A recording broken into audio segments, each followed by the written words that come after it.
pris de leur absence physique. Parce que les phases questions-réponses, on ne les rend pas publiques pour permettre que vos questions et vos problèmes personnels ne soient pas exposés à la face du monde. À moins qu'aujourd'hui, vous décidiez, vous qui êtes là, que ce n'est pas un problème. Là, nous allons continuer à diffuser. Donc, aujourd'hui, par la grâce de Dieu, nous voulons parler de la lecture et la méditation biblique personnelle. Pourquoi nous insistons sur le mot personnel? C'est pour revenir sur le caractère intime je ne vais pas appeler ça cet exercice, mais disons le caractère intime de cette forme de communion avec Dieu. C'est pour ça que nous insistons sur la dimension personnelle. Ça veut dire que ça ne concerne pas ce qu'on va aller faire sur la place publique, ça ne concerne pas une grande prédication qu'on veut mener, ça me concerne d'abord moi, personnellement. Nous allons évoluer en 3 ou 4 étapes. Nous allons d'abord nous intéresser à quelques raisons pour lire et méditer la Bible. Ensuite, nous allons essayer de parler, d'établir un rapport entre la lecture biblique personnelle et les révélations. Nous sommes à une époque où les gens ont tellement de révélations. Quelqu'un éternel a une révélation, il trébuche, il a une révélation. On va essayer d'apporter un peu de lumière et d'équilibre à ce niveau-là. Et puis également, nous allons parler de la pratique. Nous allons entrer dans la pratique de la méditation à proprement parler. Et puis nous terminerons par quelques conseils et vérités fondamentales concernant la lecture et la méditation biblique personnelle. Voilà à peu près comment nous allons évoluer. Donc, ça va nous prendre un petit bout de temps et nous allons conserver notre même principe pendant que nous sommes en train d'évoluer. Si vous avez des questions, préoccupations, vous les notez d'abord. Un moment sera dédié justement pour que nous puissions les traiter. Alors, nous allons donc commencer par pourquoi lire et méditer la Bible. Il y a une pléthore de raisons. Pour ceux qui nous suivent depuis, il y a même un document qui a été produit, c'est vrai. Je veux dire, il a été conçu, la version numérique a même été mise à disposition, c'est la version papier qui n'est pas encore imprimée, consacrée à la lecture et à la méditation biblique. Là-dedans, vous allez trouver suffisamment de raisons. Mais pour aujourd'hui, il a plu au Seigneur que nous puissions nous attarder à 3 ou 4 raisons stratégiques qui sont en rapport avec les crises de notre temps, de l'Église de notre temps. La première raison pour laquelle, en tant que chrétien, tu dois lire et méditer la Bible, c'est que la Bible t'apporte la révélation de Christ. La Bible t'apporte la révélation de Christ. Nous allons lire dans Jean chapitre 14 et le verset 21, dans la version du semeur. Voilà ce que dit la parole de Dieu. Celui qui m'aime, c'est celui qui retient mes commandements et les applique. Mon Père aimera celui qui m'aime, moi aussi je l'aimerai et je me ferai connaître à lui. C'est cette dernière partie qui fait toute la différence. Et je me ferai connaître à lui. Le Seigneur se révèle de manière particulière à ceux qui laissent sa parole dicter leur conduite. Rélisons le verset pour qu'on se comprenne. Celui qui m'aime, c'est celui qui retient mes commandements et les applique. Mon Père aimera celui qui m'aime. Moi aussi, je l'aimerai et je me ferai connaître à lui. Si on redescend encore de manière terre à terre, ça veut dire celui qui veut prouver qu'il m'aime doit retenir mes commandements et les mettre en pratique. Celui-là donc, mon Père va l'aimer parce qu'il met en pratique mon enseignement. Moi aussi, je vais l'aimer et je vais me faire connaître à lui. Ce qui veut dire que pour ceux qui aspirent à une révélation profonde et particulière de Christ, c'est le point de départ. On est d'accord? C'est le point de départ. Je dois lire, pratiquer.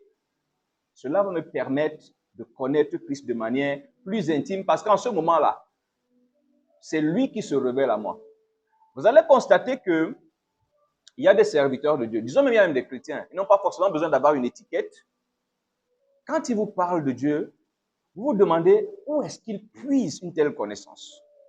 Or, c'est des gens à qui le Seigneur se révèle.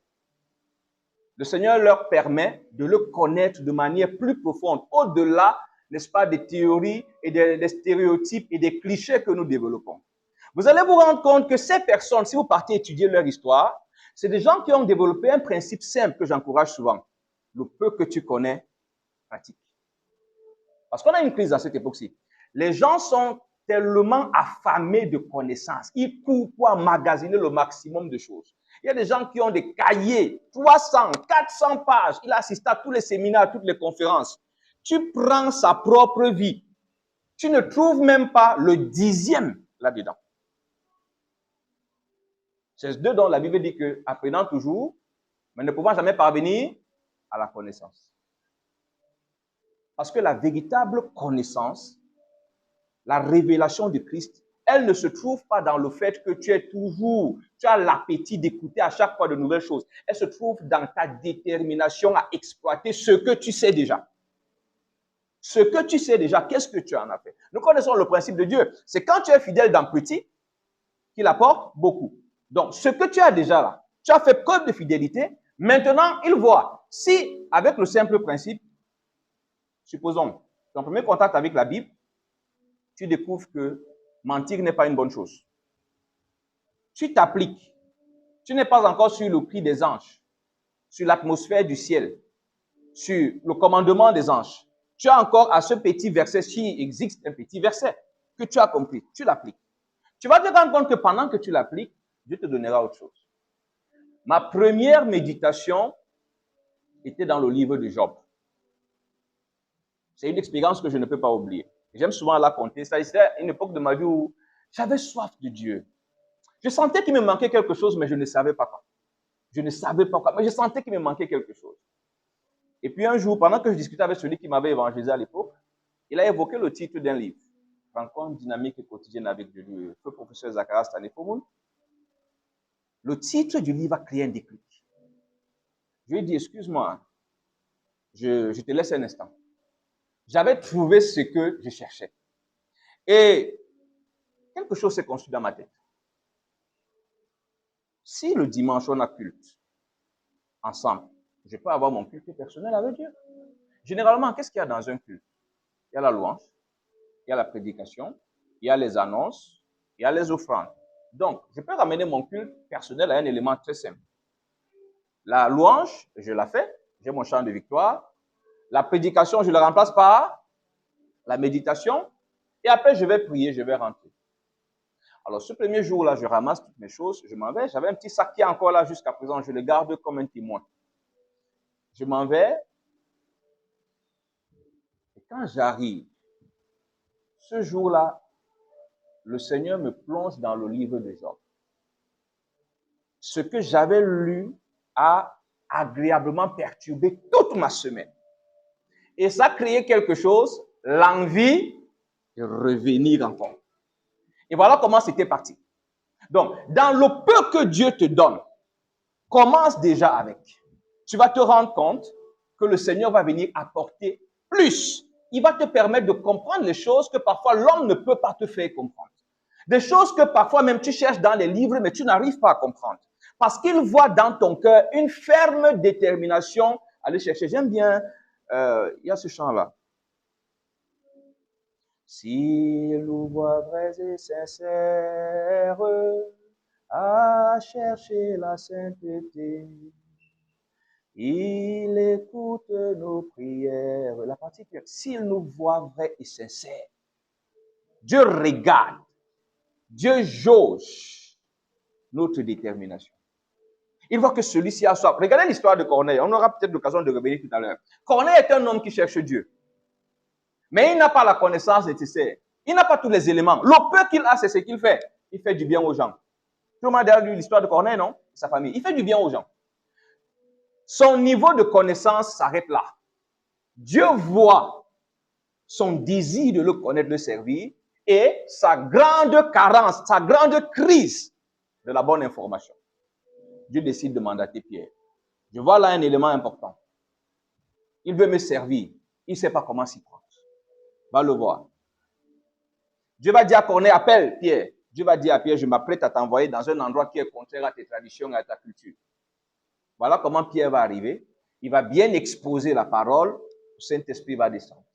Parce qu'il y a là des gens qui n'avaient pas besoin de beaucoup.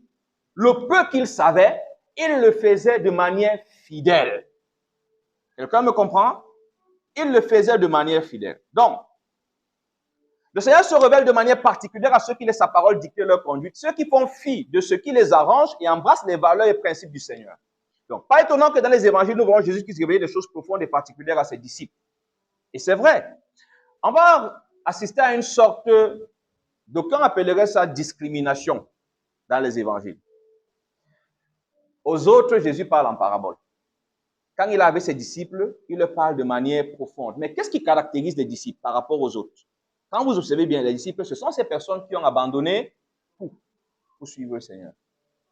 Donc, ils ont pris toute leur vie, ils ont mis en suspens. Ceux-là ont droit à des choses profondes.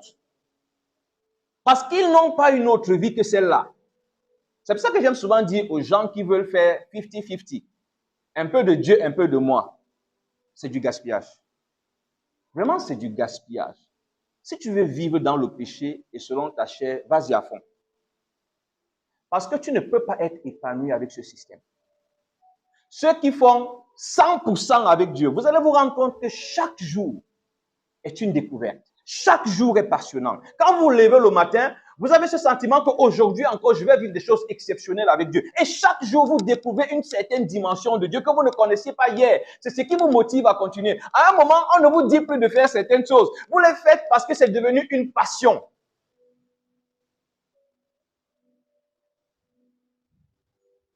À notre époque,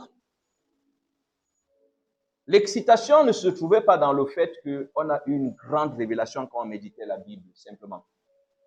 Non. C'est la lumière, l'élévation et la délivrance que cette révélation apportait qui nous excitait. Quand on ne partageait pas le fait qu'on a acquis une nouvelle connaissance. On partageait surtout l'œuvre que cette connaissance a apportée. Et c'est ça qui faisait la joie. Aujourd'hui, il y a un certain plaisir à étaler les connaissances.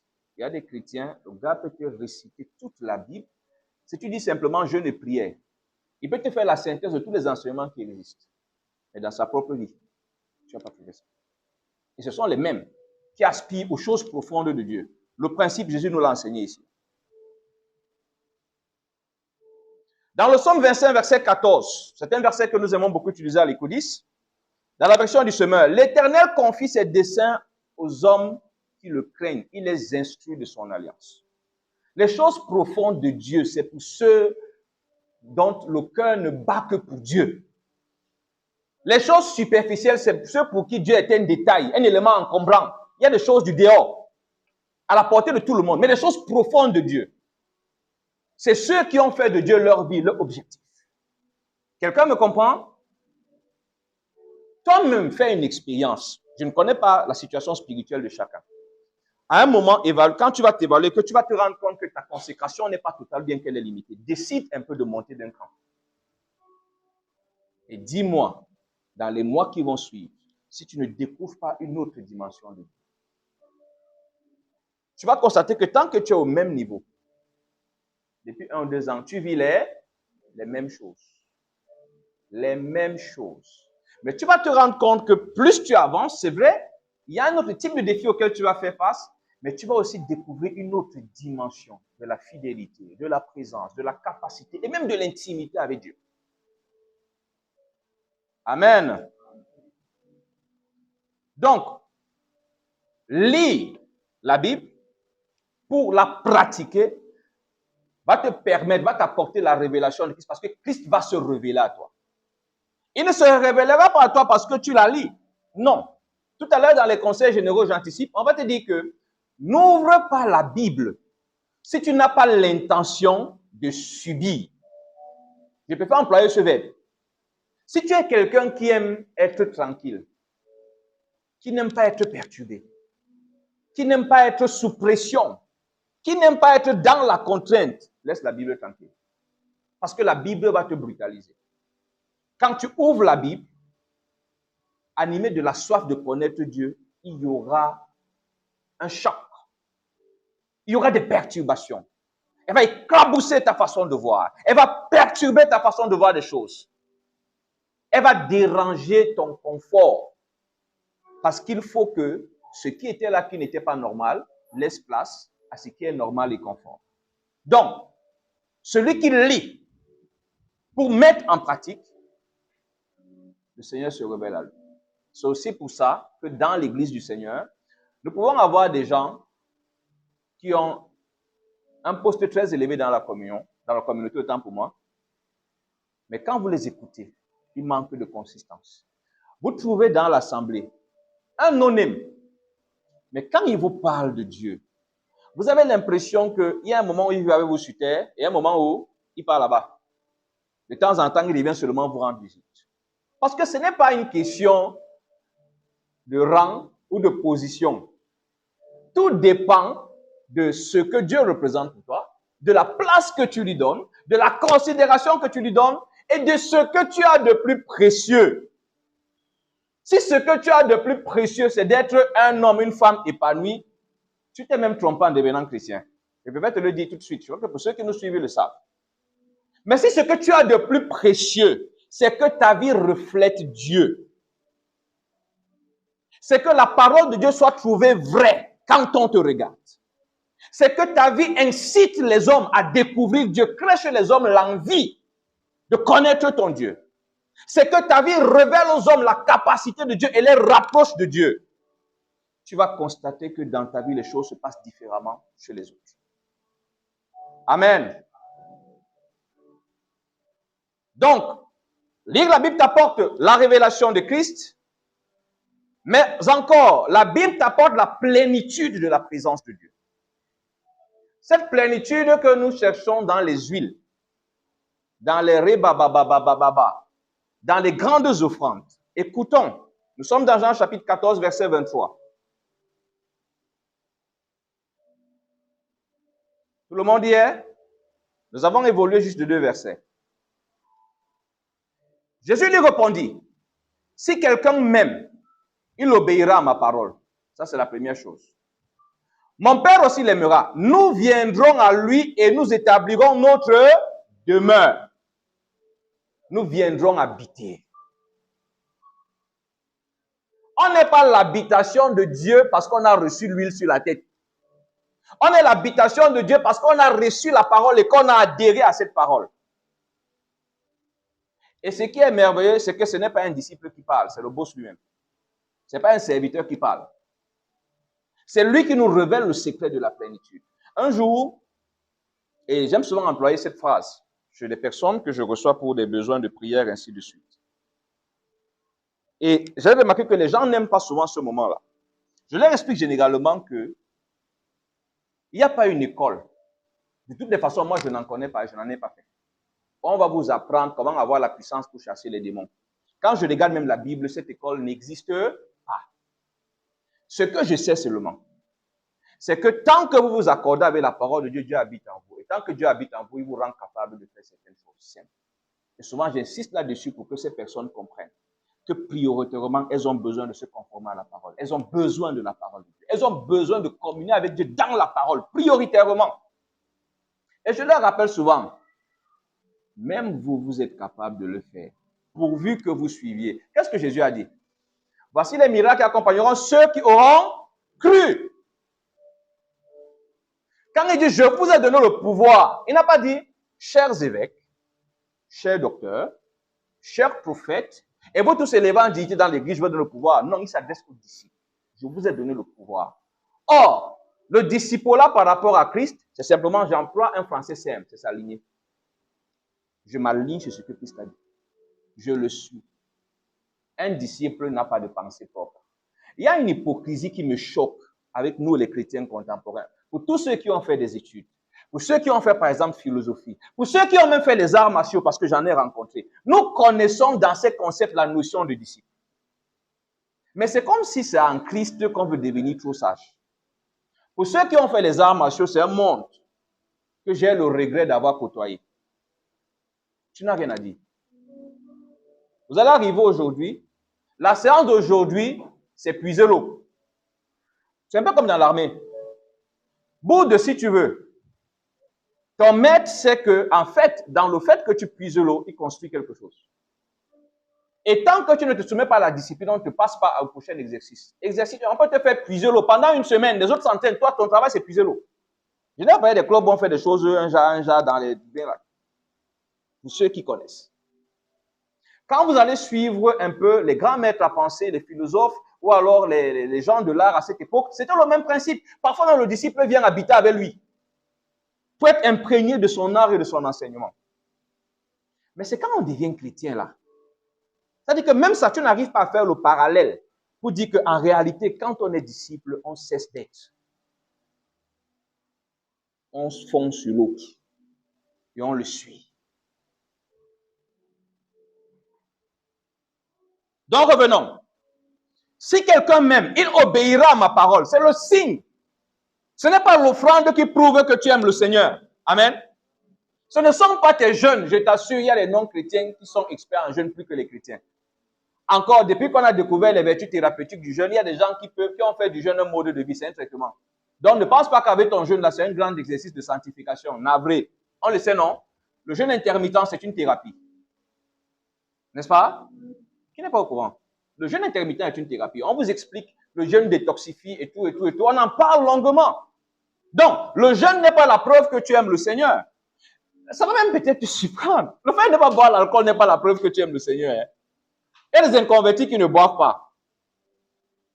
Le fait d'être fidèle à ta femme n'est pas la preuve que tu aimes le Seigneur.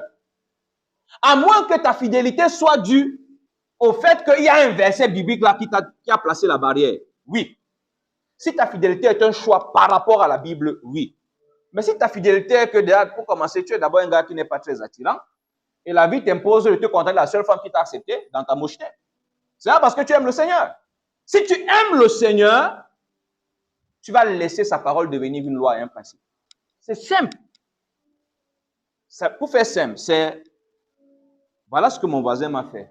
Vraiment, je ne suis pas prêt à oublier. Et quand tu pars méditer, il faut pardonner. Alors, te voilà dans une espèce de dilemme. Vraiment, ce que le voisin t'a fait énerve. Mais tu viens de le lire, il faut pardonner. Il y a un choix à faire. Ce qui t'arrange ou ce qui arrange ton maître. C'est là que tu vas voir. C'est là qu'on sait qui est le maître. C'est là qu'on sait si tu aimes le Seigneur. C'est là que le Seigneur voit si tu l'aimes. Celui qui m'aime, il obéira à ma parole. Mon Père aussi l'aimera. Nous viendrons à lui et nous établirons notre demeure. Il faut comprendre que la parole de Dieu a l'ADN de Dieu. Plus nous adhérons à ce qu'elle nous enseigne, plus la glorieuse présence de Dieu nous remplit. La dernière fois ici, je nous parlais de cette expérience qu'on fait lorsqu'on est en train de lire la Bible ou qu'on est en train de méditer avec le cœur sincèrement ouvert. Bon, je ne sais pas, entre-temps quand même, il s'est écoulé au moins 3 semaines. Qui a fait cette expérience? Pendant que tu es en train de lire et méditer, tu es rempli du Saint-Esprit. Qui a déjà fait cette expérience? Ah ben là, moi je vois des gens ici qui étaient là. On a fait au moins 2 ou 3 semaines, ça veut dire que vous n'avez pas lu.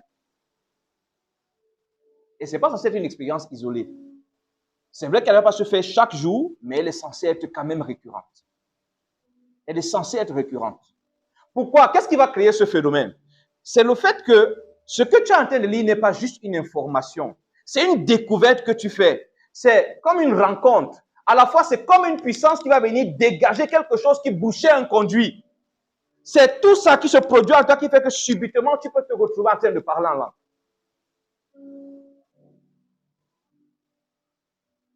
De toutes les façons, cette année, comme on l'a dit, dans la vidéo de présentation de nos objectifs 2024, on ne veut pas des aventuriers. Ceux qui veulent bosser, on va bosser et ces expériences-là, on va les faire. En Christ, c'est notre droit, pourvu que Christ soit notre vie et notre objectif. La plénitude de la présence de Dieu en nous, en réalité, contrairement à ce qu'on imagine, c'est vrai, c'est une grâce que Dieu peut faire, mais ce n'est pas un don. Vous n'avez pas encore lu parmi les dons qu'il y a ce don-là. Non. C'est la conséquence d'un choix conscient et volontaire, celui de faire disparaître notre volonté dans celle que le Seigneur nous révèle à travers sa parole. Celui qui veut expérimenter la plénitude de la présence de Dieu doit simplement faire disparaître sa volonté et adopter celle du Seigneur. Quelqu'un me comprend? On peut avancer?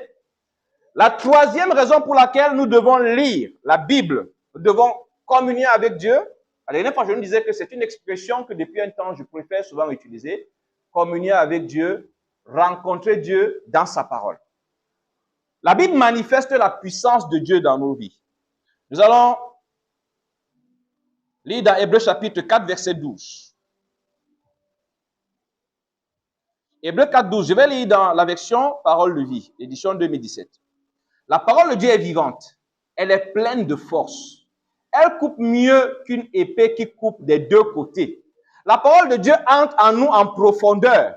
Elle va jusqu'au fond de notre cœur, jusqu'aux articulations, jusqu'à la moelle. Elle juge les intentions et les pensées du cœur. C'est pour ça que vous allez vous rendre compte, ça peut sembler bizarre.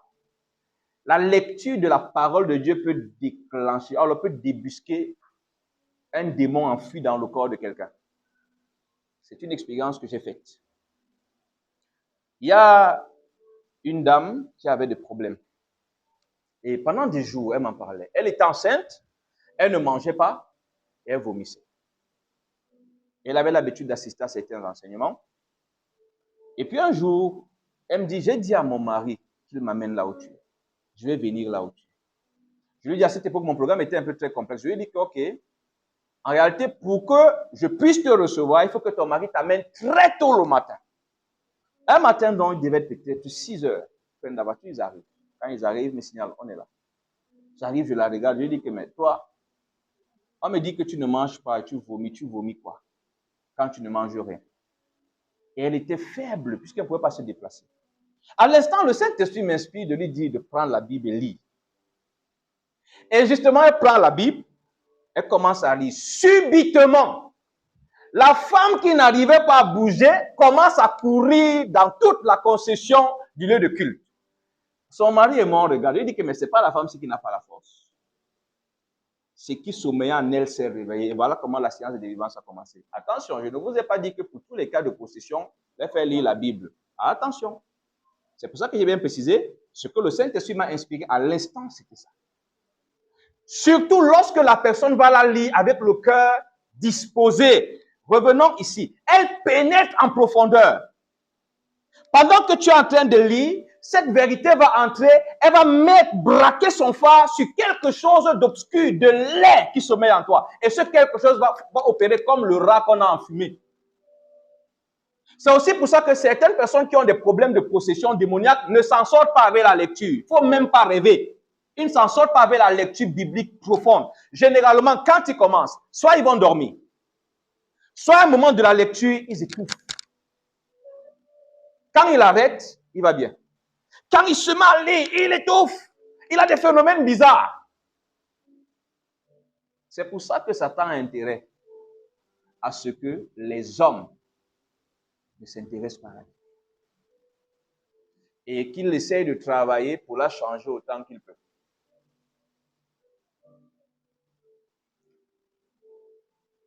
Le message de la Bible n'est pas fait pour être juste écouté. Sa puissance s'exprime dans l'obéissance. Nous avons lu tout à l'heure. La Bible dit ici, elle est vivante. Elle n'est pas muette. Et tout ce qui vit bouge. On est d'accord, non? Tout ce qui vit bouge. Elle est pleine de force. Elle est pleine de force. Prenons un exemple simple.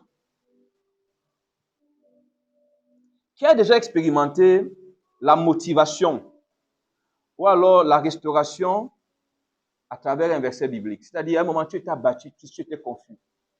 Et quand tu lis un verset qui te remplit subitement. C'est-à-dire que ça te change du tout au tout sans transition. La Bible, elle est vivante. Elle est pleine de force. Elle a ce qu'il faut. Il faut que tu comprennes que la parole de Dieu a ce qu'il faut pour t'amener là où Dieu veut. Elle a ce qu'il faut pour matérialiser dans ta vie ce que Dieu a conçu. Mais tout dépend de comment tu réagis devant elle. Chaque enseignement qu'elle contient a la puissance de libérer, guérir, faire grandir. Cette puissance reste inactive aussi longtemps que ce qu'on lit n'est pas immédiatement traduit en action. On a un phénomène aujourd'hui. Je vais reprendre un peu ça. En fait, généralement, quand le Seigneur vient nous prendre, quand il nous appelle, je peux pas dire qu'il nous appelle, c'est parce qu'il veut nous conduire quelque part. C'est parce qu'il veut construire et manifester dans nos vies des choses. Parfois, tu es quelqu'un que les gens ont rejeté à cause d'un sale caractère, à cause de tellement de défauts. Tu es quelqu'un... Il y a tellement de choses pas bonnes. Quand le Seigneur vient, c'est parce qu'il veut construire, c'est parce qu'il veut arranger. Et les éléments, alors le premier élément avec lequel le Seigneur construit ce qu'il a prévu pour toi, c'est sa parole. C'est pour ça que j'aime souvent avertir ceux qui ont reçu pour première recommandation quand ils ont cru, lis la Bible. Et qui après s'amusent, font un mois sans lire. Et quand il leur arrive de lire, ils écrivent et ils partent. Généralement, ces personnes n'ont pas la paix et ne peuvent pas avoir la paix. Parce que celui qui t'a appelé, c'est l'équivalent. Revenez dans la Bible. Quand Jésus guérissait, quelqu'un lui disait ce qu'il devait faire. Quand Paul est aveugle, il lui dit non, va dans la ville, on va te dire ce que tu dois faire. Si Paul n'avait pas suivi cette directive, la suite aurait été quoi? Le gars serait resté aveugle. Il serait resté aveugle. Donc, quelqu'un t'appelle et il te donne, pose pour fondement. Lis ma parole. Toi, tu prends ton acte de naissance, donc l'acte de naissance de ta nouvelle vie, tu mets derrière. Le niveau de folie est très avancé quand même. Le niveau de folie est très avancé. Parce que lorsque le médecin, quand tu allais le voir, il t'a dit, écoute, désormais pour ta glycémie, arrête ceci, arrête cela. Le plus souvent, dès que tu arrives, parfois avant d'arriver chez toi, tu appelles. Voilà ce que le docteur a dit. Mais Dieu est devenu le petit frère de tout le monde. Et ces choses sont devenues banales. Mais après, on se plaint. Après, on crie. Nous sommes à une époque où on a des chrétiens qui ont des prières qui, je ne sais pas si le verbe existe, qui incrédulisent les autres. C'est-à-dire que quand tu le vois prier, tu as l'impression que le Dieu qu'il prie là est douteux. Pourquoi? Parce que ce chrétien lui-même prie avec une peine qui donne l'impression que lui-même ne sait même pas si ce qu'il est en train de faire a un sens. Parce que prenons le cas de quelqu'un à qui le Seigneur a dit, vis dans ma parole. Et qui en fait autrement? Ça lui va être bizarre. Quand il prie, il agonise. Généralement, c'est les gens qui font le plus de phénomènes bizarres dans les séances de prière dans nos églises.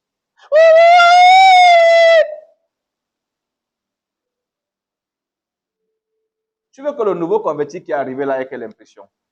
Mince. Dieu s'y torture ces gens. Regarde comment il n'a même pas pitié de la femme qui crie fort comme ça. Pourtant, ce n'était pas une affaire de crier. Il t'a dit que quand tu viens, commence. Donc, tu devais d'abord commencer par là. Depuis que tu cries, bientôt même, ça va dire. Amen.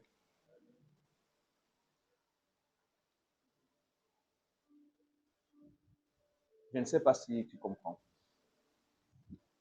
L'année dernière, j'ai encouragé les chrétiens à faire une expérience. Et c'est curieux, jusqu'à présent, personne ne m'a fait un retour. Ça veut dire que personne n'a fait. J'ai encouragé les chrétiens à faire l'expérience des retraites de méditation. Pour ceux qui me suivent depuis, qui ici a déjà fait? Qui a fait? On a des retraites pour prier, on a des retraites pour le mariage, des retraites pour la fin d'année. Non, c'est une retraite que tu fais, tu vas être seul avec Dieu dans sa parole. Une journée, une demi-journée. Je nourris dans mon cœur depuis l'année dernière le projet d'une telle retraite. Comme on s'éloigne souvent avec Bonamatoumela, on organise une retraite, mais seulement c'est la retraite. Pour ceux qui ont été au camp de fin d'année, c'est pour ça qu'il y avait ce petit exercice. Pour moi, ce n'était pas satisfaisant. Hein. Ça veut dire que si on peut arriver, le seul programme qu'on a, donc on est là uniquement. Si c'est 2 jours, c'est 2 jours de rencontre avec Dieu dans la Bible. Personnellement, fais cette expérience.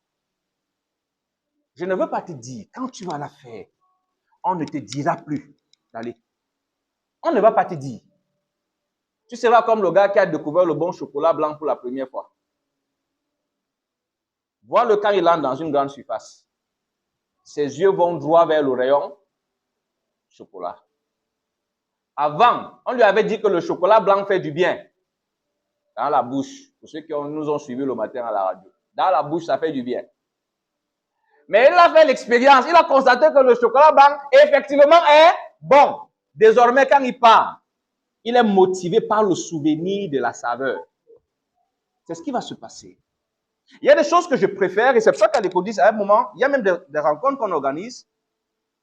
Je n'enseigne pas beaucoup. Je donne des éléments, je veux que les gens aillent pratiquer. Il y a des contacts qui transforment, il y a des pratiques qui révolutionnent. Quand tu découvres par toi-même, on peut s'asseoir pour parler. Mais on va faire comment? Nous sommes à une génération, une époque de gens feignants. Ils ne veulent pas bosser. On veut du tout prêt. Quand tu dis à un chrétien, il vient te voir pour un problème, tu lui dis, bon, écoute, on est lundi. Je te reçois jeudi. Je te reçois jeudi, mais entre-temps, prends du temps pour lire la Bible. Tu vas lire le livre des gens. On va se voir d'ici jeudi. Généralement, quand il sort de là, si on lui dit qu'il y a un autre pasteur qui, lui, il est aussi rapide que la dernière connexion 8G peut-être qu'on va trouver, il ne reviendra plus. Il va aller là où le pasteur ne lui demandera pas de faire ça. Parce que c'est plus rapide. Il ne veut pas fournir d'efforts. Donc, chaque enseignement qui contient la puissance de libérer, guérir, faire grandir, cette puissance reste inactive aussi longtemps que ce qu'on lit n'est pas immédiatement traduit en action. Et c'est certainement ce que Moïse voulait dire à Josué, dans Josué 1,8. Nous revenons. C'est un verset que nous aimons lire. Médite les jours et nuits afin d'y obéir et d'appliquer tout ce qui est écrit, car alors tu auras du succès dans tes entreprises, alors tu réussiras. Médite dans le but d'obéir et d'appliquer. C'est après ça, c'est quand tu médites, tu appliques, ça va produire le succès. Mais si tu te contentes juste de méditer, ça va rester une information. Tu deviens un grand perroquet. Alors, vous savez, dans le livre de 2 Rois, la Bible dit, dans le livre de Jean, il est dit que il y a un exercice, peut-être si le temps nous permet, c'est une question que j'aime souvent poser, et je profite quand même pour lancer ça comme ça. Est-ce qu'il existe un verset qui a révolutionné ta vie, bouleversé ta vie, qui est devenu comme un pilier de ta vie? C'est-à-dire que ce verset pour toi, c'est pas que tu l'as écouté, simplement il est resté là. C'est que l'expérience de ce verset a apporté un tel changement que ce verset est pour toi un pilier. C'est devenu un principe, une règle, une habitude. Parce que l'une des finalités de la parole de Dieu, de la méditation, c'est ça. Hein? Le lecteur de la Bible, celui qui médite la Bible, s'il n'a pas une vie remplie de règles et de principes issus de ce travail-là, il n'a rien fait. C'est un religieux. Il était en train de faire un exercice pour qu'on dise aussi à l'église. Quand on a dit, quels sont ceux qui méditent, lui aussi lève la main. Parce que le but, c'est la transformation. Donc, on doit avoir des règles, des principes de vie qui sont le fruit de ce qu'on a découvert dans la parole. Désormais, je fais ceci parce que j'avais eu cette révélation dans la Bible. Désormais, j'adopte ceci parce que j'avais lu. Et on devrait pouvoir arriver à un moment où on trouve dans ta vie certaines valeurs, certaines règles qui nous renvoient à certains versets bibliques. Quelqu'un me comprend? Donc, quand on voit sa façon de faire, ça me rappelle un verset biblique. Là, on constate que la lecture de la Bible a opéré une transformation dans sa vie. Ce n'est pas que la Bible n'est pas, elle est puissante. Mais son efficacité s'opère par notre adhésion dans l'obéissance. Il faut qu'on adhère. Qu'on passe de l'information à l'ingestion, à l'action.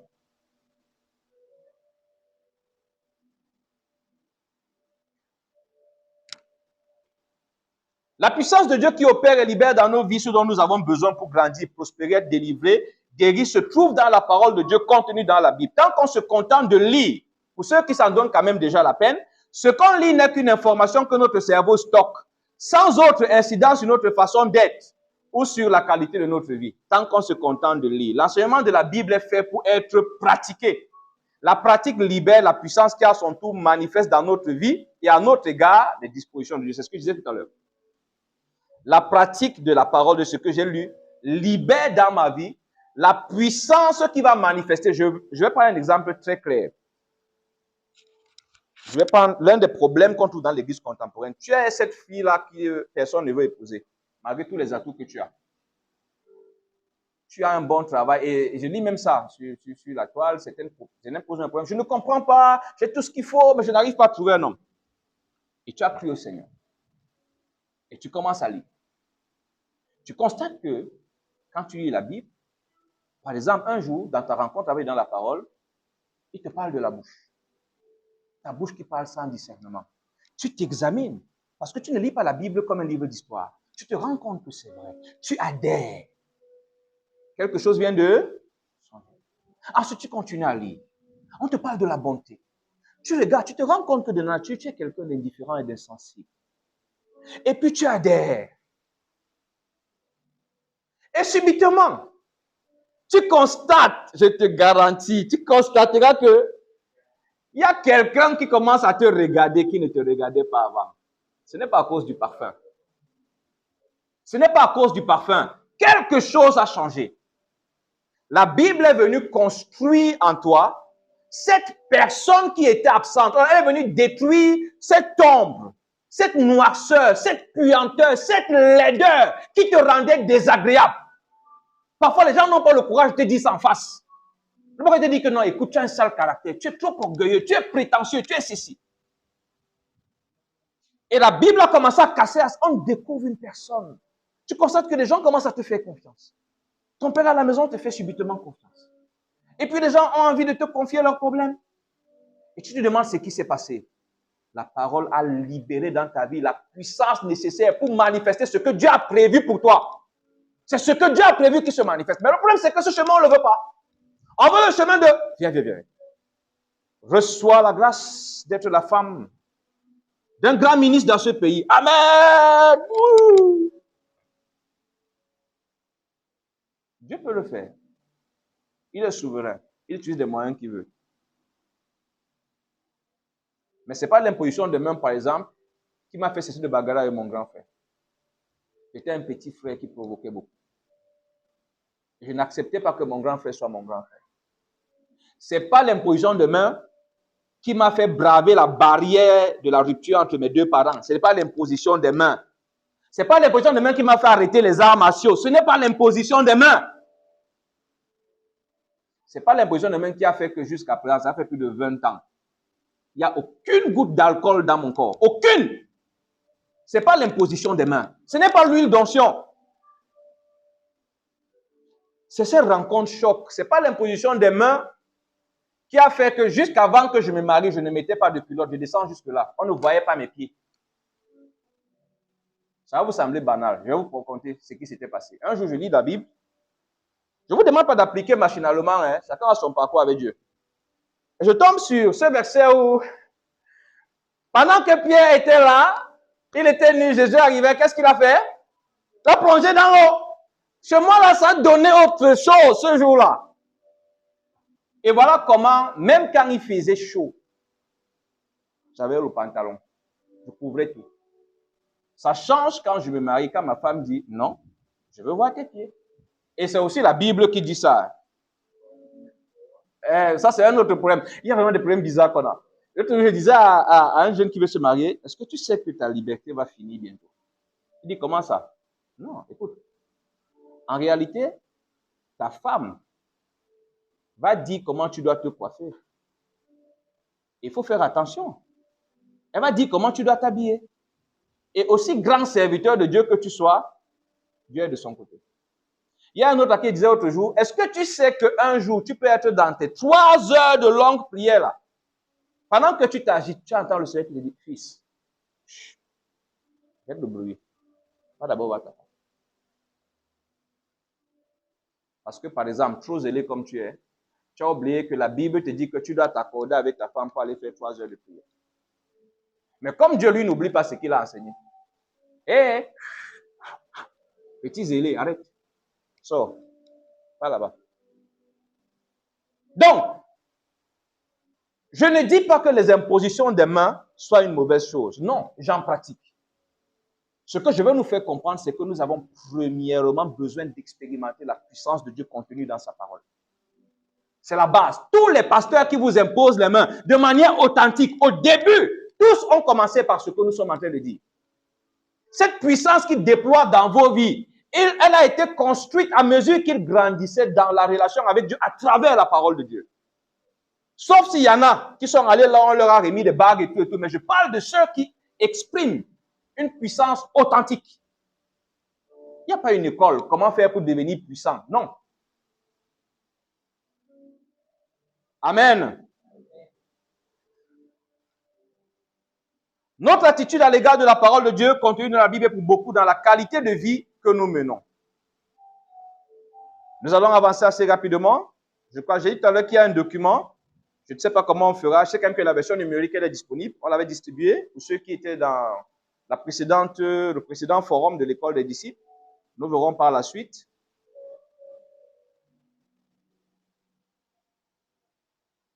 Nous allons avancer assez rapidement. Nous allons revenir sur la Bible et les révélations dans la vie du chrétien. Premièrement, nous devons comprendre que la révélation de Dieu commence par la Bible avant d'évoluer par l'expérience. La révélation de Dieu commence par la Bible avant d'évoluer par l'expérience. C'est vrai qu'on a quelques rares cas isolés de personnes à qui Dieu s'est révélé d'abord. Mais j'ai fait un constat, même chez les contemporains, parce que pendant que je parle, je me rappelle d'un frère qui m'a dit, c'est dans un sens que le Seigneur s'est révélé à lui. Mais seulement après, le Seigneur l'a orienté. Et on va le voir. Même Paul, quand le Seigneur s'est révélé, lui dit quoi? On va t'enseigner. Et quand Paul a fait cette expérience, il reste avec les frères pour apprendre, n'est-ce pas? On n'est pas encore lu. On va lire tout à l'heure. Donc, la révélation de Dieu commence par la Bible avant d'évoluer par l'expérience. Parce que l'expérience provient de la mise en pratique des principes de Dieu révélés dans la Bible. Elle commence par la Bible. Celui qui veut connaître Dieu commence par là. Si tu prends le risque, à cette époque-ci où c'est comme si le nombre de démons s'est multiplié, d'aller derrière ta maison. Déjà qu'on a plusieurs chrétiens même qui se sont fait posséder par certaines pratiques. À la suite de ta maison, ouvert des portes. Plusieurs. Ils s'assoient, ils se concentrent. On a dit qu'il faut faire le vide. Beaucoup ont fait le vide. Après, ils ont été remplis. Mais ce n'était pas le Saint-Esprit. Parfois, c'est quand on se met à prier pour eux qu'on découvre que ce qui croyait être le Saint-Esprit là n'avait rien à voir avec le Saint-Esprit. Et souvent même, je me rappelle un jour, priant pour une jeune fille, l'esprit qui l'animait dit, elle m'a appelé. Et il raconte. Un jour, elle est allée derrière leur maison, elle est restée tranquille. Et puis, elle a commencé à m'appeler. Et puis, je suis venu pour qu'elle ne soit plus seule. Et après, dans la prière, je lui pose la question, elle se rappelle d'une expérience comme ça. En fait, c'est une époque où elle subissait tellement de choses, elle aimait rester seule. Alors, un jour, elle est restée seule, elle a commencé à parler, elle a commencé à souhaiter des choses, et voilà, quelqu'un est venu. Sauf que le quelqu'un qui est venu n'avait rien à voir avec Dieu, parce que de toutes les façons, quand on prie, Dieu ne sort pas. J'aime souvent dire, quand on prie pour toi, mon ami, et tu tombes là, ou tu commences à faire des choses bizarres, la prière ne combat pas Dieu. La prière ne met pas mal à l'aise un enfant de Dieu bien portant. Dès que la prière commence à faire, ton œil tourne, ton cou tourne, tu deviens un genre. C'est simplement que la puissance de Dieu a rencontré un bandit. Et c'est le bandit qui en est de fuir devant le fusil du policier. C'est pour ça qu'il s'agite. Celui qui veut connaître ou comprendre Dieu doit commencer par la lecture de la Bible et s'atteler à pratiquer ce qu'il apprend de cette lecture biblique. La compréhension des voies de Dieu, la prise en conscience de nos erreurs s'établissent à mesure que nous grandissons dans notre relation avec la parole de Dieu. Vous allez faire un constat. Quand vous vous familiarisez à la lecture biblique profonde, je préfère employer désormais cette expression comme ça. Elle forge en vous une certaine façon de voir. Je vais encore partager une expérience. Il y a un moment de ma vie où j'ai été vraiment acculé. Tellement de problèmes et puis il y avait tellement de choses. Et à cette époque, ce qui m'aide, je lisais la Bible, je suis tombé sur l'histoire de David quand il fut devant Absalom. C'est une expérience que je partage même souvent à la radio, beaucoup. Et comment ça s'appelle? Chiméi commence à maudire David. Il lui dit des paroles méchantes, des paroles blessantes. Alors, il y a l'homme de main David qui lui dit, c'est pas vrai. Donne-moi la permission, je décapite le type là, je t'amène sa tête ici. David lui dit, s'il me maudit, c'est que Dieu lui a dit, maudit David, qui suis-je pour faire le contraire? Et la révélation que j'avais eue ce jour, et j'aime souvent en parler, pour moi, voilà comment j'avais compris ça. C'est que David était assez conscient de l'amour de Dieu pour lui, de qui il est pour Dieu. Et il savait à quel point Dieu veille sur lui. Il savait qu'une chose ne peut pas le toucher sans que Dieu ait vu. Et si elle le touche, c'est que Dieu a vu et il a laissé. Et si Dieu a laissé, sachant que Dieu ne veut pas lui faire du mal, c'est qu'il sait pourquoi. Alors, pourquoi en vouloir aux gens? Et ça avait changé ma façon de voir. Je peux me tromper, mais j'en veux très difficilement. Je vais dire très difficilement aux gens. La dernière fois, je l'ai expliqué. Si je suis, par exemple, un pasteur, je n'ai pas peur qu'un chrétien, qu'un disciple se rebelle. Il y en a qui sont là. Je n'ai même pas peur. Non! Parce qu'en réalité, ma relation avec toi n'est pas construite. On ne s'est jamais rencontré. Parfois, tu es Bamléké, tu es Yaoundé, tu es ceci. Moi, je suis là où je. Donc, on n'a aucun lien si ce n'est Christ. Alors, sachant que c'est Christ qui nous a établis, et qu'en réalité, Christ veille particulièrement sur ma vie, je n'ai pas de problème.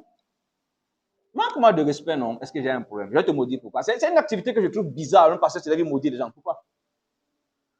Si Dieu est Dieu et qu'il m'a établi, si tu laisses me maudire, il y a forcément quelque chose. Soit c'est l'occasion pour moi de voir que j'ai besoin de plus d'humilité, soit c'est autre chose. Dans la limite, la seule chose que je peux faire, c'est dire Seigneur, ta grâce, épargne-le. Parce que je sais une chose, mon Dieu est capable de venir te voir pour te dire qu'est-ce que tu as fait. Et ça aussi, c'est une expérience que j'ai faite. Au lycée, jeune leader que j'ai subi un coup.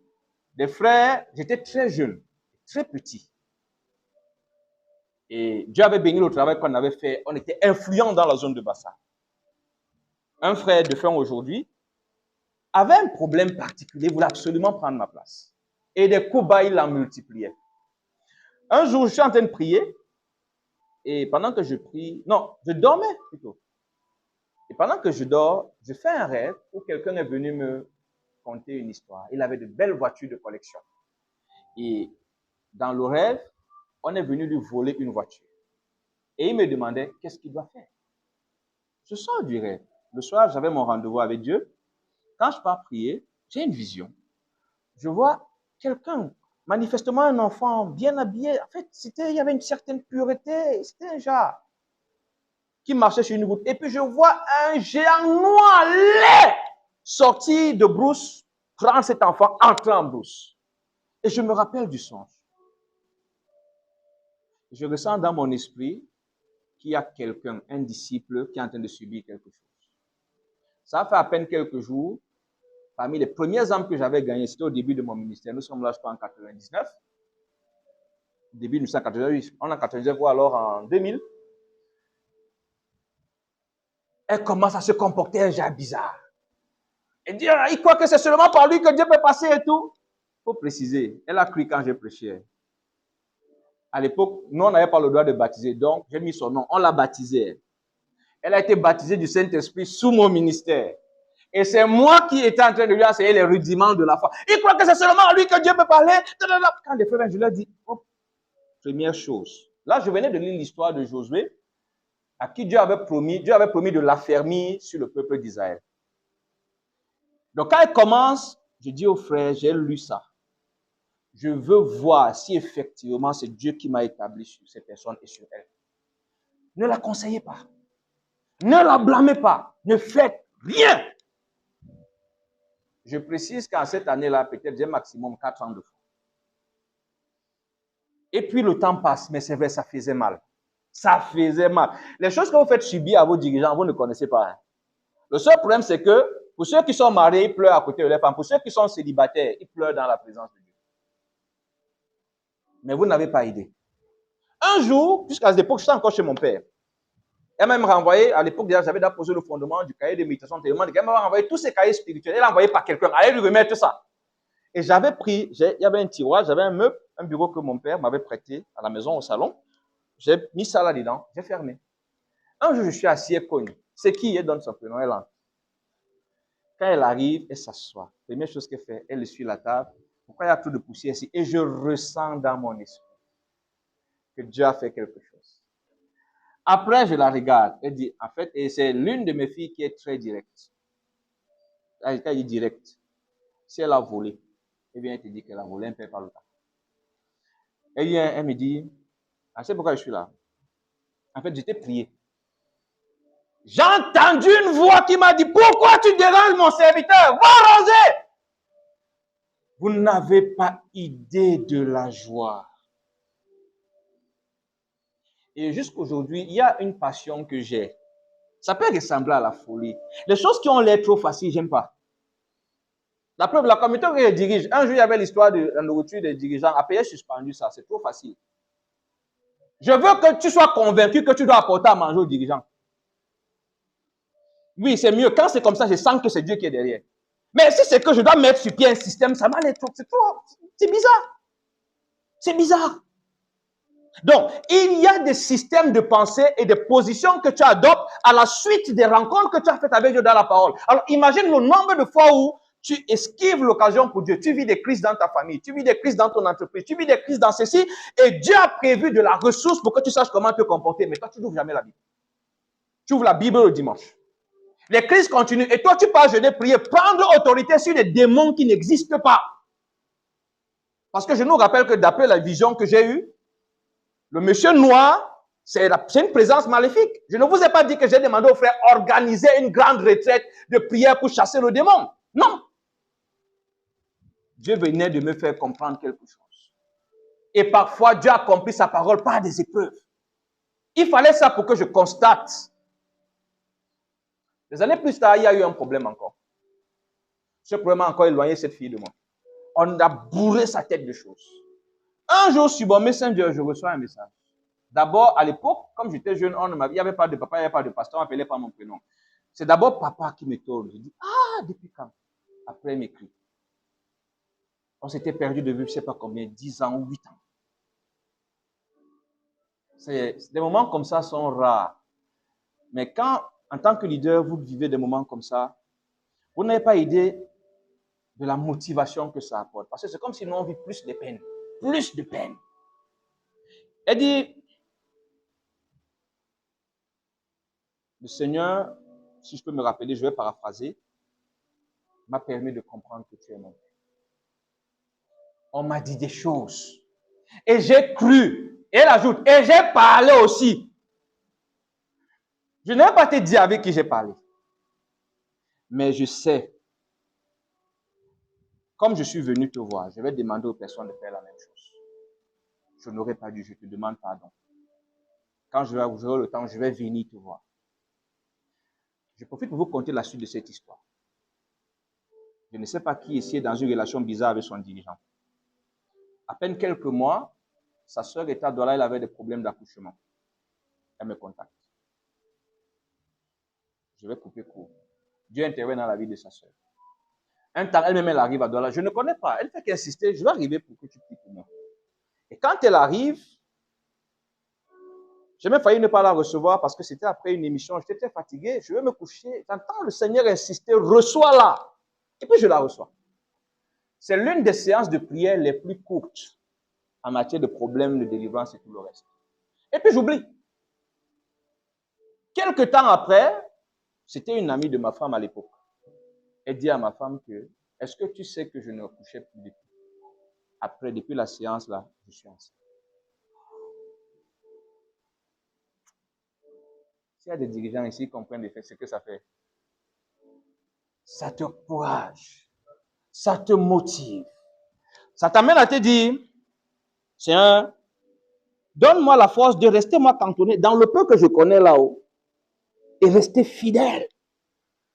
Parce que tu es vrai, ça met le temps, ça peut faire 10 ans, 15 ans, mais il y a un jour où tu poses une action qui me prouve que je suis dans le vrai. Et ça motive.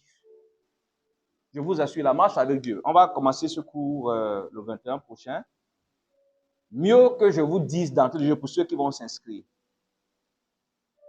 C'est pour les morts. Dis comme ça, c'est compris, non? C'est pour les morts. Seuls ceux qui sont morts. Si tu n'es pas mort, sois sûr, tu vas mourir. Parce que Dieu va y veiller avec majesté. Il va mettre tout son art. Surtout s'il a mis la main sur toi.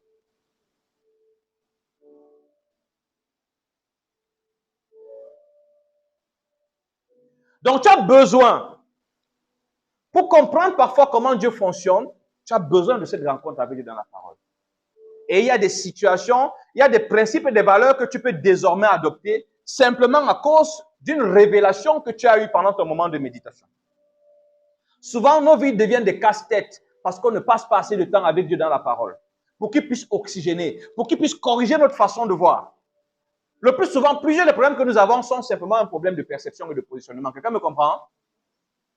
il y a plusieurs problèmes que nous avons dans la foi qui sont simplement dus à une mauvaise façon de voir. Simplement. Et façon de voir qui ne peut être corrigée que par la parole de Dieu. Alors, toi qui lis une fois par an, je ne sais même pas comment tu fais. C'est déjà une grâce si tu continues à dire que Jésus est Seigneur. C'est une grâce, nous sommes reconnaissants. Aucune connaissance réelle de Dieu n'est possible sans l'enseignement de la Bible. Encore moins une marche chrétienne stable et épanouie. C'est pour cela que malgré son zèle et la visitation qu'il a eue du Seigneur, Paul a eu besoin qu'on lui enseigne les voies du Seigneur. C'est ce que je disais tout à l'heure. Actes chapitre 9, versets 1 à 6. Il a eu besoin qu'on lui enseigne. Corneille, que j'ai évoqué tout à l'heure, a eu besoin qu'on lui enseigne. Pourtant, je nous rappelle, quand vous lisez l'histoire, un ange parle à Corneille, non? C'est ça, non? Il a une expérience spirituelle, une expérience extraordinaire. Un ange vient lui parler. L'ange pouvait l'enseigner, non? Les super, Dieu m'enseigne tout. L'ange pouvait continuer, finir une fois. S'il peut parler à Corneille, il peut enseigner Corneille. Non, mais l'ange lui dit, va appeler Pierre. Pierre va t'enseigner. Ce que tu fais déjà est bien. Il y a des choses qui te manquent. Va, on t'enseigne.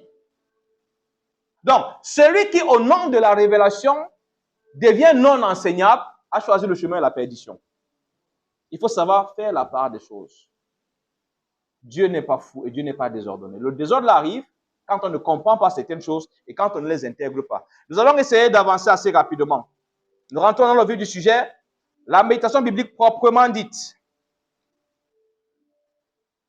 Méditer la Bible n'est rien d'autre qu'appliquer son cœur à comprendre le sens et la portée de ce qui est écrit. On peut dire qu'elle s'articule autour de 3 points simples quand je suis face à un verset biblique.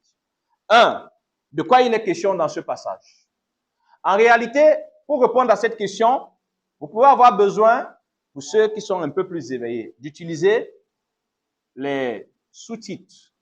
Il y a des Bibles qui ont des sous-titres. Quelqu'un voit de quoi je parle? On va vous dire le baptême de Jésus. Ainsi de suite, ainsi de suite. Et puis, parfois, c'est par bloc de versets. Il y a des Bibles qui n'en ont pas. Et avant qu'on y arrive,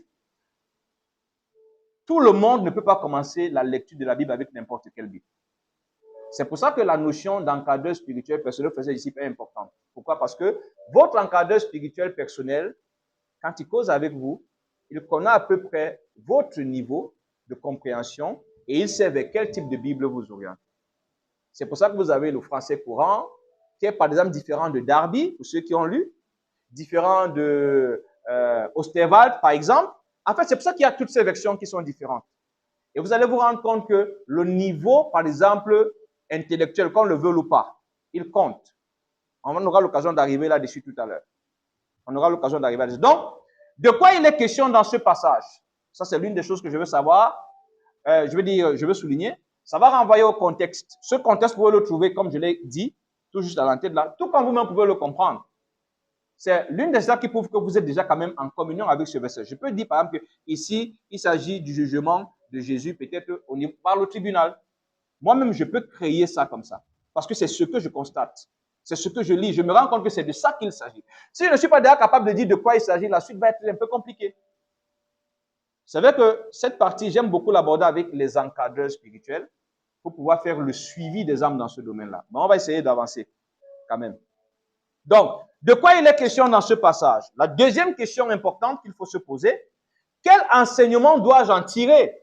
C'est-à-dire que quand j'ai compris le contexte, de quoi il s'agit, quelle leçon, quelle est la leçon qui se dégage de là? Qu'est-ce que j'apprends? Qu'est-ce que je retiens comme enseignement? C'est la deuxième question. La troisième question revient dans le verset qui dit que celui qui lit sans mettre en pratique, comme quelqu'un qui se regarde dans le miroir, et aussitôt il l'oublie. Et nous nous rappelons, c'est vrai qu'on n'a pas évoqué aujourd'hui, la Bible est un miroir. Donc, la troisième question, c'est suis-je en phase avec cette vérité ou cette instruction que je viens de tirer de cette portion de l'Écriture? C'est l'auto-évaluation. On ne peut pas lire. C'est vrai qu'il y a des parties de la Bible qui ont beaucoup plus une portée historique. Ça nous permet de connaître un certain nombre de choses. Mais souvent, il arrive que même dans ces parties de la Bible, par exemple les généalogies, il arrive souvent que le Seigneur trouve le moyen de nous enseigner. Mais quand je ne suis pas dans ce type d'environnement, il faudrait que je puisse, quand j'ai pu dégager l'enseignement qui sort de cette portion de l'écriture, il faut que je puisse m'évaluer. Personnellement, ok. Quand je viens de lire ici, il s'agit de la lapidation d'Étienne. Et quelle leçon? Je me rends compte que quand on est en train de lapider Étienne, Étienne ne maudit pas. Étienne plutôt intercède. Et parfois tu vas plus loin. Je me rends compte que ce comportement d'Étienne rappelle ce que le Seigneur a dit. De prier pour ceux qui maudissent, ainsi de suite. Et je me rends compte que oui, en réalité, quand les gens veulent nous faire du tort, on ne doit pas les maudire. Voici la leçon que je tire. Et quand je la tire, je reviens chez moi, mais maintenant je m'examine. Je me rappelle au nombre de fois où j'ai souvent dit, je remets à Dieu. Je remets à Dieu. Qui veut dire que Dieu te juge. Je vois le nombre de fois où je suis rentré et dit au Seigneur, Seigneur, ne laisse pas. Tu as dit à moi la vengeance, à moi la rétribution. Mais est-ce que Dieu t'a dit de lui rappeler ça? C'est quand même bizarre. S'il t'a déjà dit à moi la vengeance, moi, ne parle plus de l'affaire là. Quand toi-même tu viens, c'est une façon implicite. Et on croit souvent qu'on est trop manipulateur. Une façon de dire au Seigneur, Seigneur, venge-moi. Tu es l'Éternel des armées. Tu es le Seigneur qui me venge. Et quel est le verset biblique?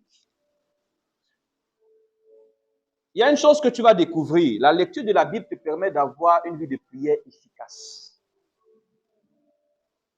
Avant ce que tu vas découvrir. Parce qu'il y a une chose que Jésus nous a dite. Il nous a enseigné quelque chose de fondamental avec la prière. Il faut que la prière soit en accord avec la volonté de Dieu. Et c'est un enseignement général que nous avons dans la Bible. Il est écrit que nous savons que si nous demandons quelque chose qui est conforme à sa volonté.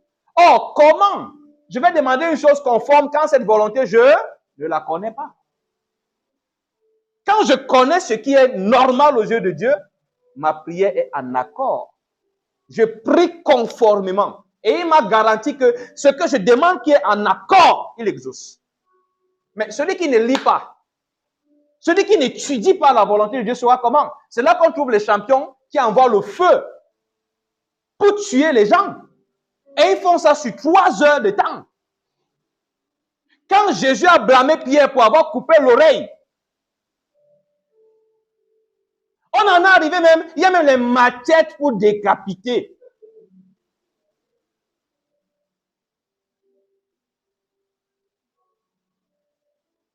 Il y a des types de prières que quand tu entends quelqu'un faire, tu comprends. Tu comprends que la personne a besoin de la grâce de connaître Christ. Jésus n'a jamais envoyé le feu. Il avait ce pouvoir. Supposons qu'il est Dieu. C'est l'excuse que nous avons. Étienne ne l'a pas fait. Est-ce que Étienne l'a fait?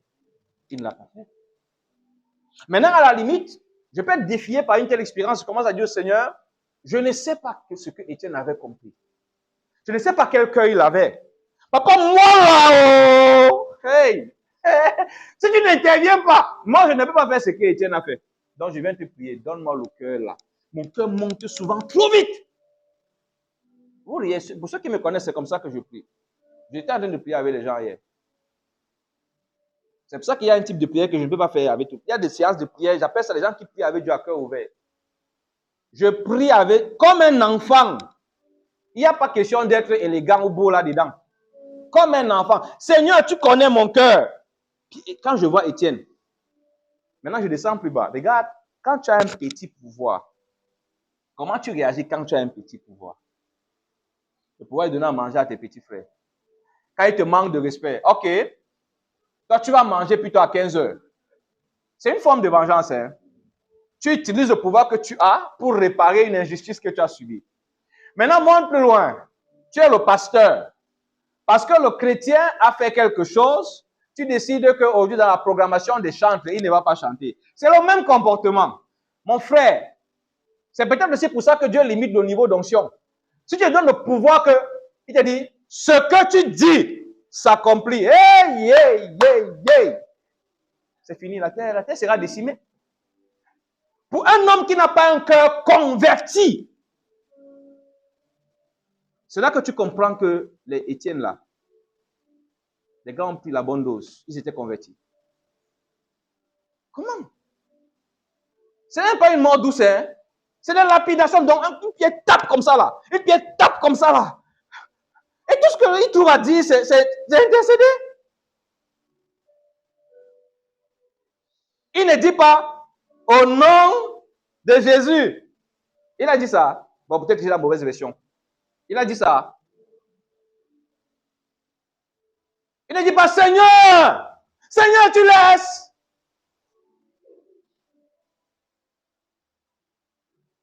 Il y a aussi ce fait qui se produit dans les moments de lecture biblique.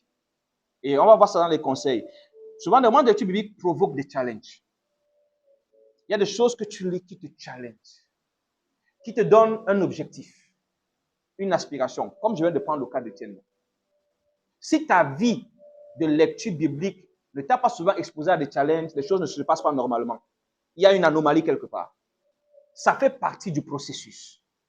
Il y a un moment où quelque chose va te challenger. Il y a un de mes fils qui est chanteur. J'aime beaucoup le titiller. Beaucoup. Et souvent, quand on doit parler, je prends la partie là où Paul et Silas étaient en prison. C'est quelque chose qui, jusqu'à présent, quand je lis ça, ça crée quelque chose, un genre là. Les gars priaient, chantaient doucement. Saint-Esprit descendu. Boum! Et du coup, quand on a le bon, quand on se pose la question, revenons posément. Qu'est-ce qui s'est passé? Pourquoi ce n'est pas possible aujourd'hui? Et du coup, ça crée une révolte. Ça te pousse à vouloir réfléchir. Et souvent, quand tu es déterminé, Dieu descend, il t'explique les choses terre à terre. Tu dis non, c'est le même Dieu là. Je dois expérimenter ça. Mon histoire avec le Saint-Esprit, un jour, je suis en retraite et je me retire à l'église, tout jeune converti. Pendant près d'une demi-journée, ma méditation était sur le Saint-Esprit. Et j'ai encore le manuscrit de cette méditation. Quand je finis de lire, le Saint-Esprit enseigne et tout, à la fin, je suis bouleversé. L'église où j'ai grandi, on a la chapelle là, il y a le bas, il y a ici, et puis il y a les bureaux en haut, c'est comme les chambres et tout. Je plie mes choses, je travaillais ici en bas, je monte. Je pose le document, j'avais un petit endroit comme un lieu de prière, je pose le document, et Dieu Seigneur, ça là, je veux vivre ça. Tout ce qui est écrit ici, tout sur le ministère, de ce que j'ai lu là, je vais vivre. La suite de ma retraite, c'était ça le sujet. La suite des semaines, c'était ça le sujet. Bon, sauf que quand ça arrivait, les bouleversements que ça a créé dans ma vie, ça a mis long. Ça a vraiment mis long. Parce que dans l'univers du Saint-Esprit, ça crée des bouleversements pour lesquels, pour un esprit cartésien comme le mien à l'époque là, c'est pas évident. C'est pas du tout évident. Mais c'est ce que la parole de Dieu crée. Elle crée. Qui a déjà été challengé quand il médite? Qui est déjà sorti, révolté, révolutionné? Je veux voir. Qui? Je bénis le Seigneur. Au moins 2. Tu sors avec une âne. Et tu sors avec... C'est pour ça que c'est difficile de comprendre que tu as des gens dans l'église qui sont sans objectif. On comprend que de nature, c'est des gens sans vision. On peut comprendre des gens comme ça. Parfois, on les a gâtés. Mais mon ami, quand tu deviens un lecteur de la Bible de manière sincère, tu ne peux pas manquer de vision. C'est difficile à comprendre. Tu ne peux pas être au contact de Dieu à travers sa parole. Ça ne forge pas en toi une certaine vision. Ça ne crée pas en toi une aspiration. C'est curieux de trouver des gens. Après 3, 4, 5 ans de fois, ils ont encore pour aspiration être milliardaire. C'est-à-dire qu'il a des aspirations de la chair, des aspirations de sa vie avant Christ. La rencontre avec Dieu dans la parole n'a créé aucune aspiration. Je veux être cet homme-là. Quand il parle, les chaînes de possession démoniaque tombent. Parce que j'ai lu ce verset. J'ai lu, je savais vous tourner jusqu'à la fin du monde. Et ça déclenchait quelque chose dans ma tête. Ça m'amène à me rendre compte, non. Ça veut dire que Dieu n'est pas seulement là-bas. Il est avec nous. Et quand je continue à lire, quand il a dit ça, j'ai vu dans les actes, il est avec eux partout. C'est ça la norme ici, là. Ça, je ne quitte pas la terre sans vivre ça. J'ai désormais un objectif. J'ai une aspiration. Non, ton aspiration, c'est être propriétaire terrien et lancer le business dans l'immobilier. C'est tout. Ce que tu avais avant de connaître Christ. Je ne refuse pas. Toi seul connais avec Dieu. Mais mon frère, s'il te plaît, permets qu'en cette époque d'incrédulité, qu'on constate que la Bible est vivante et puissante. Quelle est l'aspiration que tu as? Qui est le fruit depuis que tu lis la Bible? Tu as cru depuis 1 an, 2 ans, 3 ans là. 5 ans. Je viens de lire ici que personne ne sait pas ce que Dieu a uni. Ça crée un déclic dans ma tête. Ça développe en moi une révolte contre le divorce.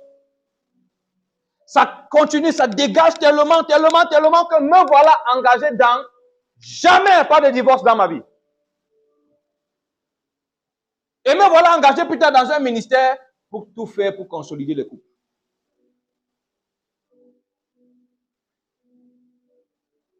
« 365 jours. C'est clair que parfois on peut ne pas méditer tous les jours. Ça peut arriver. Mais supposons que divisons la moitié. Et qu'il n'y ait pas, ça ne déclenche pas chez toi de... Quelqu'un comprend? Hein? Cette année, je veux des gens qui ont le cœur pour Dieu. Il y a une époque qui me manque. On est un peu éparpillés, un peu partout de cette époque-là. À l'époque, il n'y avait pas de téléphone portable. Il n'y avait même pas Internet.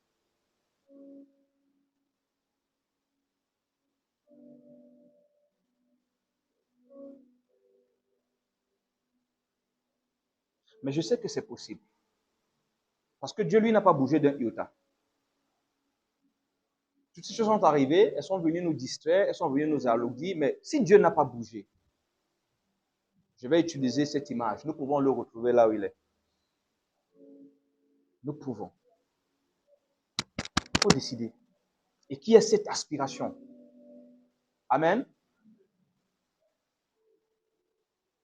Quel est l'enseignement que je dois en tirer? Et puis j'ai terminé avec la troisième. Je dois m'évaluer par rapport à cela. Il y a un quatrième point, mais je vais l'évoquer tout à l'heure. En temps normal, je n'ai pas besoin de l'évoquer après tous les éléments qu'on vient de soulever. Quand vous sortez d'une méditation de laquelle vous avez eu un enseignement, par rapport auquel, en vous évaluant, vous êtes rendu compte que vous êtes plutôt défaillant. Vous devez transformer cela en résolution et en objectif. C'est pour ça que, pour ceux qui suivent le protocole, le carnaval des méditations qu'on propose, depuis, c'est plutôt combien d'années, la partie qu'on a souvent appelée résolution personnelle, ce document est où? Ok. Bien, donne-moi ce document. À l'époque, on a tellement travaillé là-dessus qu'on avait essayé de proposer ce cahier de méditation. Parce que justement, il ressortait cette rubrique. Je vais essayer de trouver mon bord. Hein. Voilà, ok. On avait ici la page de la méditation qu'on proposait. Vous pouvez le faire. Hein. Vous pouvez le faire à partir de votre cahier. On avait la date du jour dans mon cahier de méditation. Qu'est-ce qu'on trouve? Dans mon cahier de méditation, on trouve la date, le verset, l'idée générale. Donc, de quoi parle le verset. Ensuite, les leçons que j'ai tirées. Quand j'ai tiré ces leçons, les résolutions. Parce que le but, c'est pratiquer. Je suis venu extraire des nutriments, des ingrédients, des matériaux avec lesquels je vais construire quelque chose. Après ces résolutions, les actions concrètes. C'est vrai que c'est à ce niveau-là que les apprenants se sont beaucoup embrouillés, les disciples sont souvent embrouillés à ce niveau-là. Je vais essayer d'illustrer. Je viens par exemple de lire un verset qui me parle de la charité ou de la bonté. En m'évaluant, j'ai constaté que je ne suis pas quelqu'un de charitable de nature. Ma résolution, c'est être désormais charitable. Si je m'arrête là, beaucoup échouent ou ont des problèmes à ce niveau. Pourquoi? Parce que demain, il va méditer sur autre chose. Or, l'une des choses que nous proposons, ça c'est partant de mon expérience, hein, et je crois que je ne suis pas hors de la Bible parce que le Seigneur a dit, enseignez-leur à observer ce que je vous ai prescrit. Donc, c'est ce que moi j'ai appris, j'ai pratiqué, que j'enseigne. L'une des choses qui peut aider, c'est de trouver le moyen d'entrer directement en contact avec ce qu'on vient de dire. Je m'explique. Quand j'ai fini, je m'impose de bénir quelqu'un aujourd'hui. Quelqu'un comprend? Donc, l'action concrète que je pose pour directement adhérer, me réconcilier avec cette vérité, elle doit être concrète. Ce n'est plus un projet. La résolution peut être un projet, désormais être ceci. Mais cette résolution, il faut que je pose le fondement en menant déjà une action. Je cherche.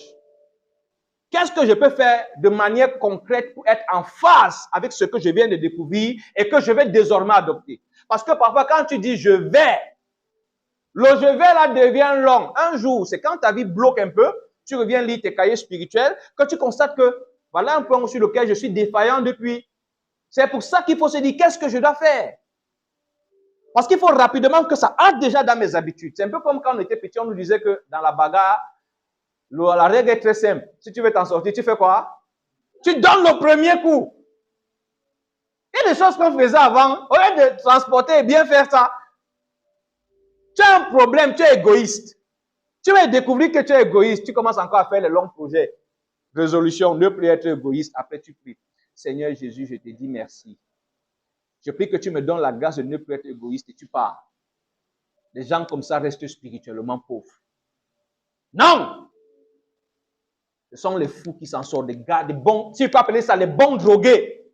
Quand j'ai fini avec l'orgueil, je vais plus loin. Je prends un cas comme l'orgueil. Comment mon orgueil se manifeste? Je descends plus loin. Je vois ce que l'orgueil a créé comme attitude, comme règle.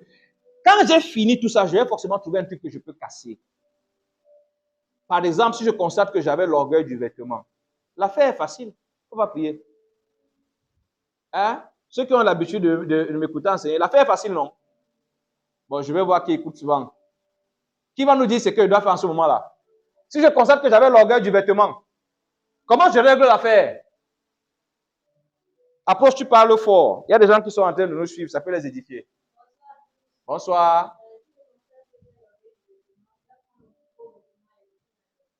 Oui, mais encore, qui peut monter d'un cran dans la bonne folie? Oui. Bonsoir. Ton désormais là est trop long. Le même jour là. Le même jour. Non, je descends plus bas. Tout le monde sait que je mets les chemises de marque. Le même jour, je m'impose d'acheter une chemise manifestement de mauvaise qualité. C'est elle qui porte. Je casse ça brutalement. On perd le temps sur certaines prières. Il y a des trucs sur lesquels on n'a pas prié. En Asie. Et parmi ces choses-là, il y a l'orgueil. Quand on a bien circonscrit son orgueil, on sait qu'il y a des actes à poser. Je sais par exemple qu'avec ce tonton, on est comme ça là. Pourquoi je vais prier? Je pose une action pour casser la glace que j'ai créée avec le tonton. Je vais l'appeler. Et parfois, Dieu fait réagir. Toi, il y a quoi? Depuis quand tu m'appelles? Tonton, en réalité, vraiment, je me suis rendu compte que je n'ai pas bien agi avec toi. Donc, je ne sais pas, je demande, est-ce que je peux passer te voir? S'il est là, je passe te voir. Avec un panier, avec quelque chose, simplement. Sinon, si c'est possible, tu brises d'abord la glace comme ça. Tonton va rester lui-même se poser des questions. Il peut même te recevoir étant inquiet. Parce qu'il ne sait pas si c'est un couteau que tu apportes. Tout le monde a compris les éléments du cahier? Sinon, on pourra le rappeler. Parce qu'il faut qu'on aille droit au but, qu'on finisse rapidement. On va rapidement parler de comment comprendre la Bible. Très rapidement, c'est vrai que j'ai évoqué ça tout à l'heure. Il y a 3 choses qui peuvent nous aider à comprendre la Bible. Première chose, le sens des mots. Comprendre le sens des mots d'un passage peut aider à saisir le sens de tout le passage. C'est pour ça qu'il peut être utile d'utiliser un dictionnaire. Ce n'est pas être charnel que d'utiliser un dictionnaire. Frères et sœurs, la Bible est écrite dans la langue des hommes. C'est un code. Elle est écrite en allemand, en français, en anglais, en bassa. Et ces mots-là ont une explication. Quand tu vas lire, j'avais fait un test les plus jeunes dans les églises.